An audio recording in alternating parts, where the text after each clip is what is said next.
2NURFM News for our sponsor, Cartier Jewellery. Always unique, always quality. Toronto Town Square.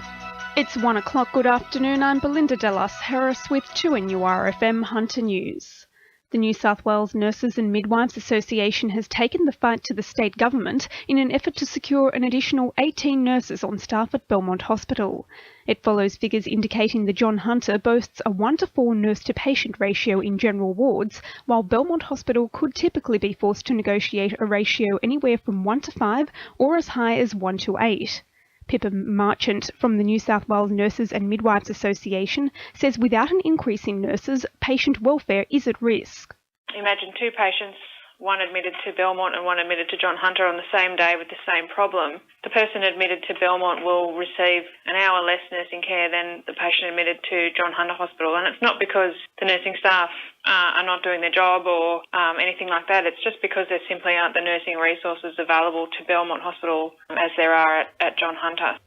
Meanwhile, the Hunters' health system could be about to undergo a radical reconstruction, transforming the region into an elite clinical care and medical research hub. A federal government meeting scheduled for next Monday is set to determine whether the John Hunter and Mater hospitals will become an advanced national health and medical research transformation centre. Hunter New England Health insists the move would drive change and encourage better health outcomes in the region.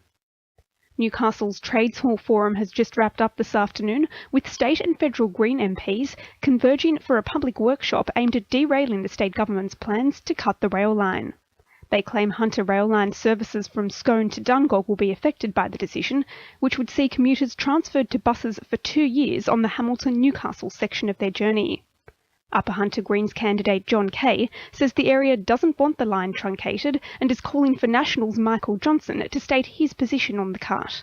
Well, the Greens don't want the line truncated, and the Upper Hunter constituents really don't want the line truncated either.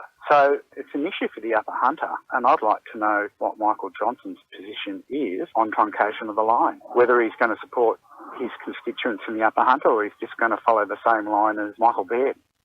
Future development plans have been released for the former Four Jacks floating dock at Carrington. It comes after the former shipbuilding site was sold 2 years ago. The new plans will be required to account for building height restrictions along the Newcastle foreshore and CBD, with steps already taken to level the area. Lake Macquarie Council is continuing to pursue approval from the Planning Department for its short-term rental accommodation regulation changes. Amendments would see houses with fewer than 4 bedrooms waive the need for development approval, with those containing more than 5 bedrooms requiring consent from council. The news follows the recent case of a Caves Beach property, whose occupants noticed neighbours annoyed by drunken behaviour and excessive noise.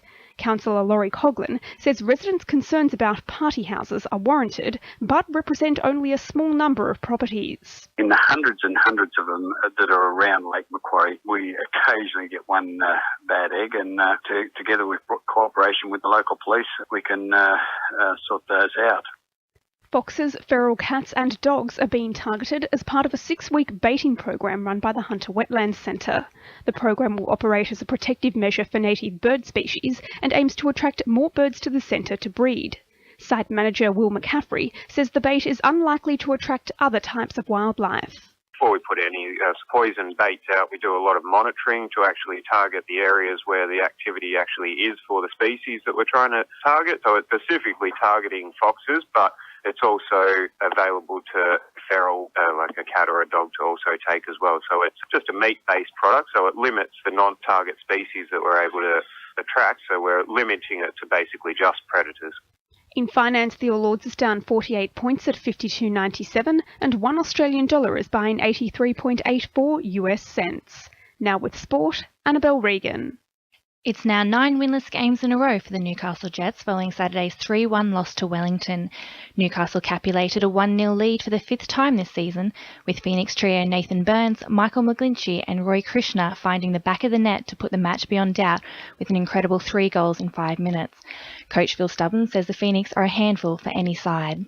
The speed of Wellington Phoenix in that front third is a real challenge for the opposition to keep them out for 90 minutes. And I think, Melbourne City found that out last week with conceding 5 goals against them. Meanwhile, it's also grim news for the Jets women after they were knocked out of the W League finals on points.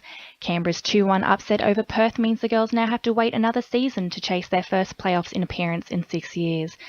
And Newcastle basketballer Susie Batkovic has helped Townsville to a 91-57 win over Dandenong, piling on 22 points and 12 rebounds in yesterday's showdown.